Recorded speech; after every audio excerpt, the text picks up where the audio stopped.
Hi, my name is Sandy Green. This is my presentation on tort liability.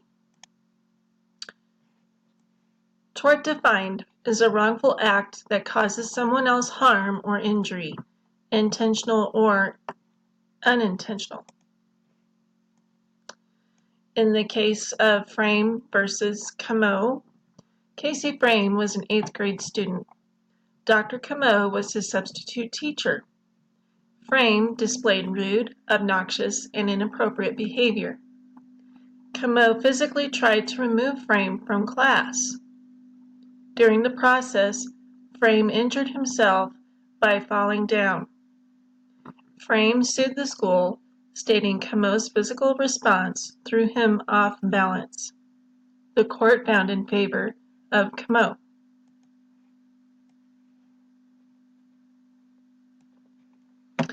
The court found in favor of Camo even though he committed battery. The court found Camo's actions justified due to the provoking and defiant behavior of Frame.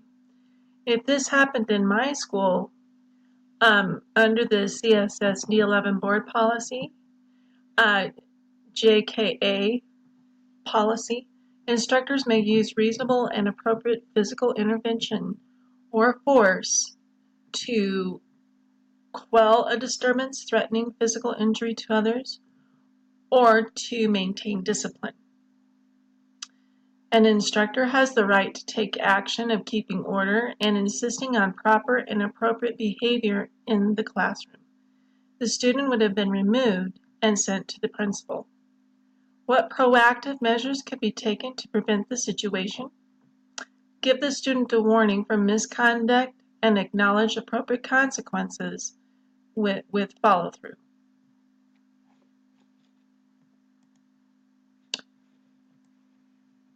In the case number 2, Flanagan versus Canton.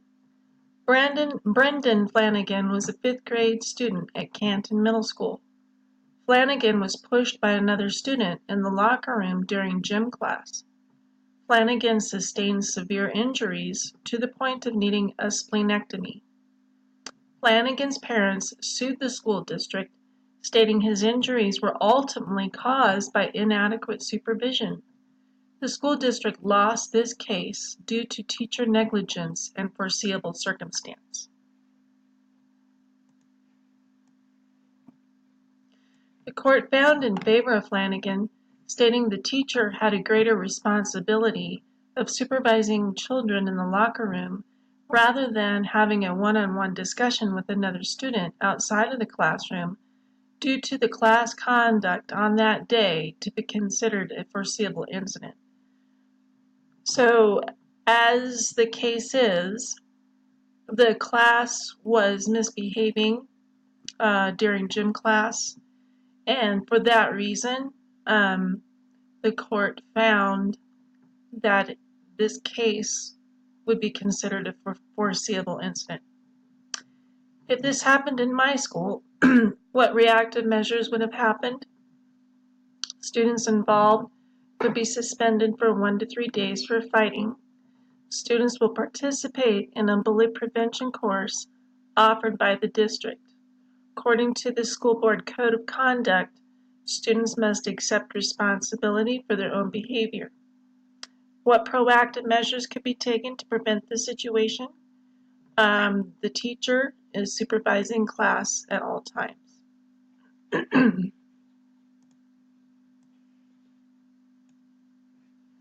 In the case of Hoyen versus Manhattan Beach City School District, Michael Hoyen, 10 years old, attended summer school.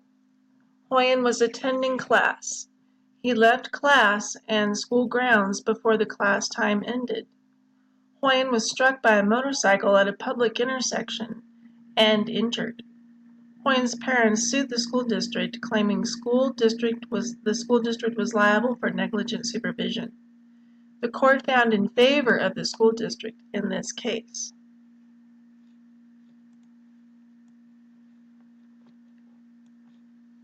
The court found in favor of Manhattan Beach School District in this case, stating a school district is not liable under these circumstances.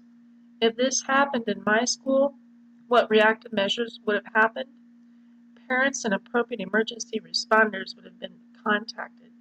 Students sent to emergency room, parent, teacher, and principal conference of how this happened and prevention. What proactive measure could be taken to prevent the situation? All school ground exits, doors, and gates monitored. Teacher maintains supervision of class at all times.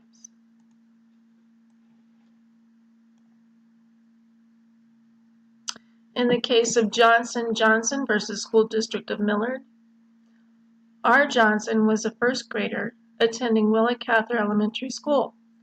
Johnson was attending music class. The music class was participating in a game of London Bridge. The music teacher instructed students to play the game gently. Johnson was tossed across the room, injuring his head on a bookcase. Johnson's parents sued the school district for negligent supervision. The court found in favor of the Johnsons. The court found in favor of the Johnsons, claiming the negligence of supervision by the classroom there was negligence of supervision by the classroom teacher. If this happened in my school, what reactive measure would have happened? The student would have been sent to the nurse's office for first aid. Students' parents would have been notified.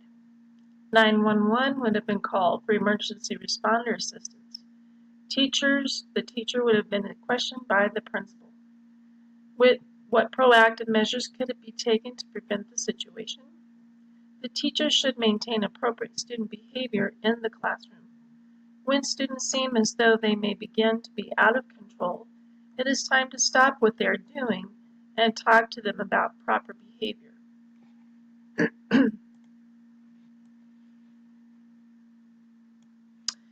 In the case of Broadcheck versus Millard School District, David Broadcheck was a 9th grade student at Millard Junior High School. Broadcheck was attending gym class. The class was being instructed by a student teacher acting as substitute teacher. The class was practicing golf swings in the gymnasium due to inclement weather. Broadcheck was struck by a golf club swung by a fellow student. Broadcheck was rendered unconscious and died 2 days later without regaining consciousness. Broadcheck's parents sued the school district for negligent supervision. The courts found in favor of Broadcheck, claiming proximate death was due to lack of supervision. If this happened in my school, what reactive measures would have happened? 911 would be contacted immediately, parents notified, teacher and student witnesses questioned about the facts of the incident. What proactive measures could be taken to prevent this situation? The student teacher must follow teacher lesson plans. The teacher must create lesson plans with student safety in mind at all times, especially lessons involving physical activities.